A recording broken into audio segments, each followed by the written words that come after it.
Oh, Josh Emmett and Michael Johnson. And, this is a good fight, too, because Josh Emmett was on a run, at 155 pounds, decided to drop down to 145 and knocked out Ricardo Lamas with that nasty left hook and propelled him up in the rankings. And then he fights Jeremy Stephens and gets knocked the fuck out. There's some debate about the knee and stuff, but clean left hook from Jeremy Stephens put him down in the first place. Then Stephens, I think that the knee missed.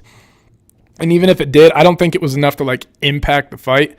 But man, Jeremy Stephens is a fucking animal. And that was the fight that I picked Emmett to win in. I just thought that he was so promising coming up, and when he fought Lamas, I was like, God damn, man, this guy's a problem. He's got good forward pressure, good head movement, real power in his hands, real densely built core, solid, hard to take down. Trains the alpha male, so his wrestling's on point. But he's fighting Michael Johnson, who's a guy who Michael Johnson is one of those other guys who, if you look back through his career and some of the wins, you'd go, what? What the fuck? He beat that guy? He's beat Tony Ferguson. He's beaten, I got to look at his record. Dustin Poirier. Edson Barboza. Gleison Tebow. Joe Lozon. Danny Castillo. I mean, he's been fighting the who's who in this division for a long fucking time. He's got some big losses, though, too, and it's Khabib, understandable, the Darren Elkins one, I thought Michael Johnson was going to win that, but if Johnson's on, he's a lot like Pettis in this way. If he's got lightning fast hands, and if he's on with those, the way that if he's applying pressure and he's able to dot you up, he's a hard guy to deal with.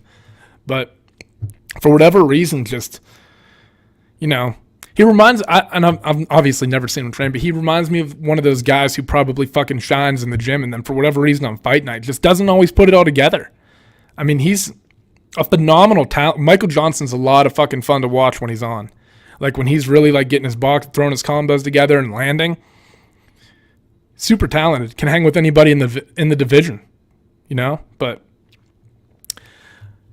this is a tough fucking fight because you got to consider when you're in Josh Emmett's, if you're in his position, what do you do? Because you got knocked out pretty fucking brutally. I think taking time off is smart. But when you take time off, it also means that you're not in the octagon participating, and Michael Johnson has been. He just picked up a win over Artem Lobov.